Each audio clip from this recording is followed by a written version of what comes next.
menu baru yang Bapak Ibu rekan semua harus difahami dan harus dikerjakan, karena jika tidak diselesaikan maka akan muncul mungkin bisa disebut permasalahan. Bismillahirrahmanirrahim. Assalamualaikum warahmatullahi wabarakatuh.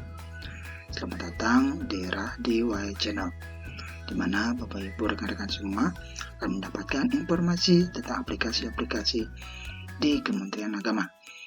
Dan tentunya ada beberapa tutorial-tutorial yang dapat memberikan penjelasan tentang pelaksanaan aplikasi tersebut. Yang mau bergabung silahkan klik tombol subscribe, tinggalkan like dan komentarnya, dan tentunya silahkan berikan video ini berbagai media sosial Bapak Ibu semua. Dan saya mengucapkan banyak terima kasih kepada Bapak Ibu semua dikarenakan telah mendukung channel kami. Ya, untuk kali ini saya akan menjelaskan verifikasi dan validasi atau verbal untuk PIP tahap 2 di tahun anggaran 2023. Dimana kita telah ketahui bersama bahwa seluruh Indonesia sudah muncul SK-nya, bahkan ada beberapa satuan pendidikan atau di madrasah telah mencairkan dana PIP di tahap 1. Untuk saat ini saya akan mencoba melihatkan dan menjelaskan bagaimana caranya untuk memverifikasi dan validasi untuk calon penerima PIP di tahap 2. Kenapa? Karena di tahap 2 ini ada menu baru yang Bapak Ibu rekan semua harus difahami dan harus dikerjakan, karena jika tidak diselesaikan maka akan muncul mungkin bisa disebut permasalahan, dikarenakan siswa tersebut dapat tercatat tidak layak untuk menerima PIP. Oke, sekarang kita lihat dulu surat pemberitahuannya tentang verbal PIP. Tentunya ini surat tentang PIP verbal PIP tahap 2 di tahun 2023, di mana untuk websitenya silahkan gunakan PIP Madrasah kemenak.go.id. Kemudian juga silahkan menggunakan Sigma atau Sistem Informasi Program Indonesia Pintar Madrasah. Oke, kita lihat di poin 5. Di poin 5 jelaskan bahwa seperti hanya di tahap 1, data hasil verbal merupakan data nominatif, tidak otomatis ditetapkan menjadi penerima PIP tahap 2 dikarenakan keterbatasan anggaran. Jadi siswa-siswa yang ada di tahap 2, Bapak Ibu semua, madrasah Bapak Ibu semua belum tentu memang itu adalah penerima di tahun tahap 2. Tetapi kita agak hiraukan saja dulu poin 5 ini. Yang penting silahkan dikonfirmasi agar supaya selanjutnya, tingkat selanjutnya atau memenuhi kuota atau tidak itu kita pasrahkan kepada pemerintah. Yang pasti madrasah hanya mengkonfirmasi kelayakan siswa untuk mendapatkan PIP.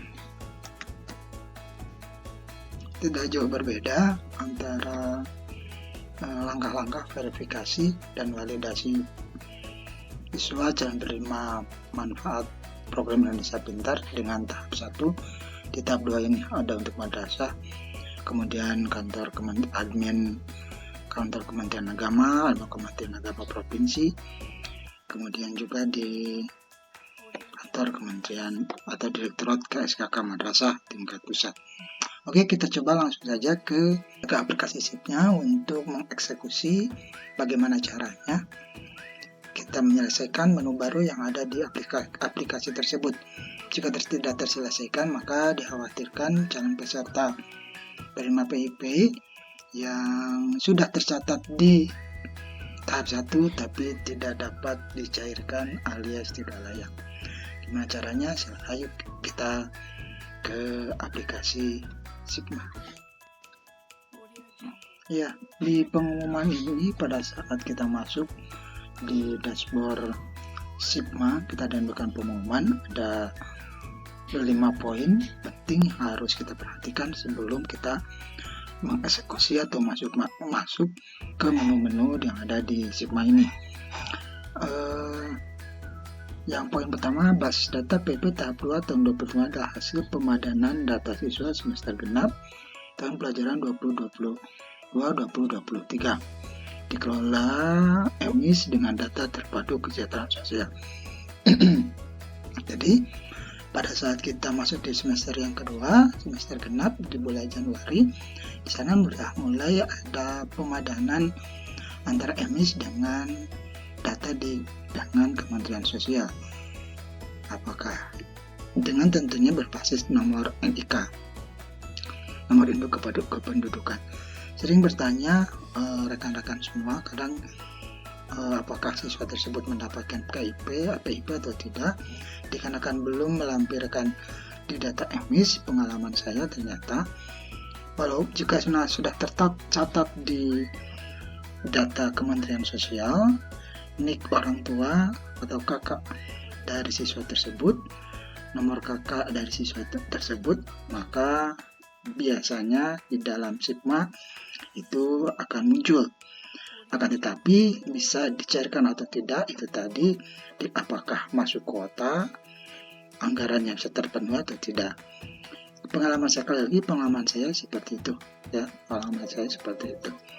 Oke, kita nomor 2, madrasah melakukan verifikasi dan validasi data siswa di menu verval tahap 2. Nah, ini silahkan Bapak Ibu, rekan-rekan operator madrasah, silahkan untuk melakukan verifikasi dan validasi.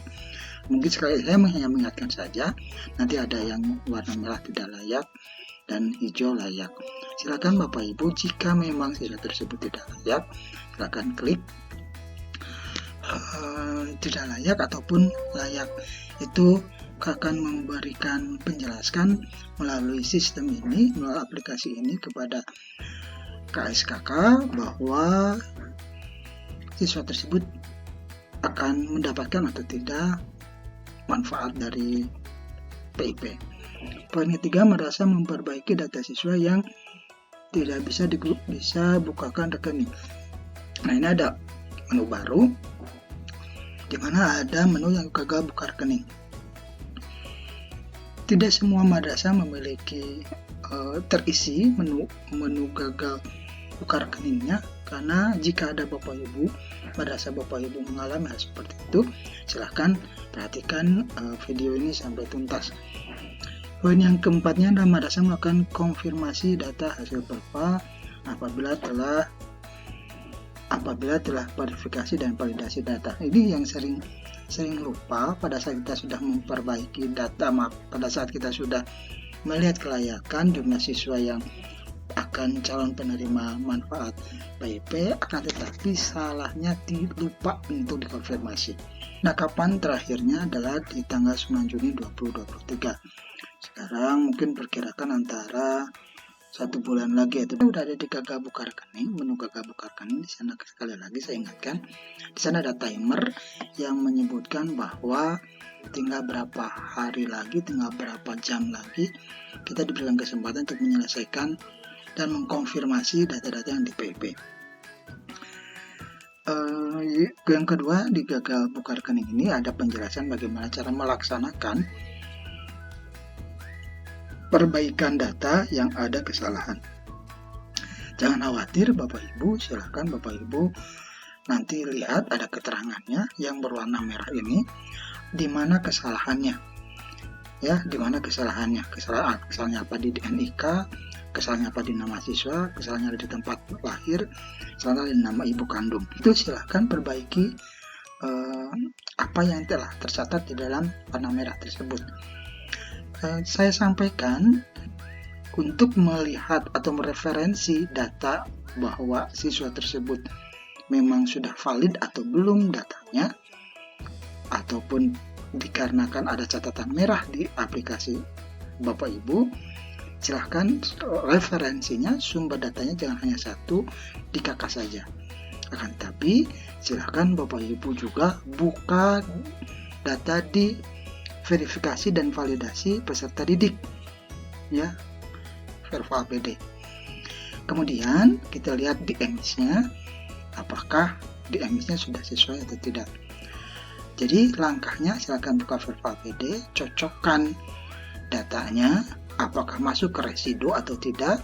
Kalau ternyata masuk ke residu, itu silakan perbaiki. Makanya data yang ada di Sigma ini tidak sesuai dengan yang ada di Verbal PD. Gitu. Kemudian bagaimana caranya? Saat DMIS. Nah, DMIS orang tua DMIS atau cocokkan dengan DMIS. Coba lihat silahkan nama yang salah tersebut cocokkan dengan DMIS. Cocok atau tidak? Kalau tidak cocok, itu berarti memang ada kesalahan di data yang ada di Sigma-nya. Dan itu harus diperbaiki. Oke, di sana disebutkan ada nama ibu kandung tidak sesuai. Makanya silahkan diperbaiki di nama ibu kandung. Caranya adalah klik nama ibu kandungnya, kemudian tulis dengan data yang sebenarnya, kemudian di-update.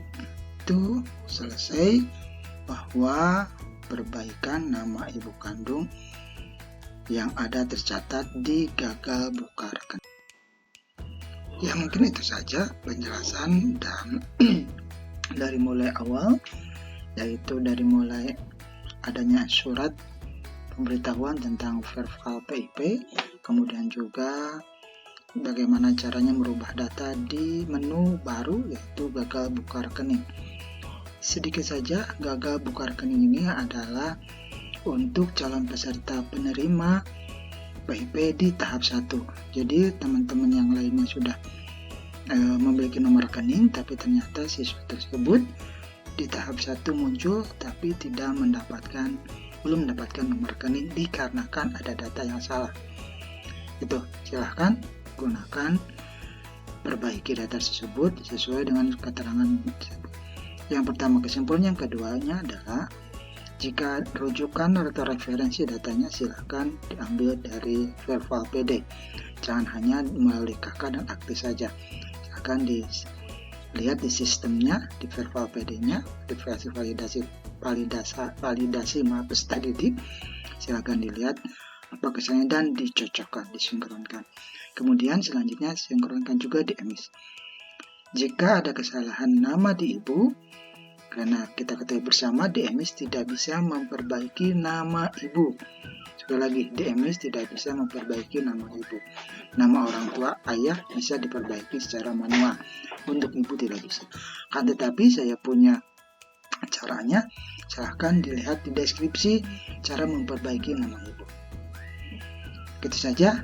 Yang baru bergabung silahkan klik tombol subscribe, tinggalkan like dan komentarnya, dan tentunya silahkan bagikan video ini di berbagai media sosial Bapak Ibu semua, karena semua itu gratis.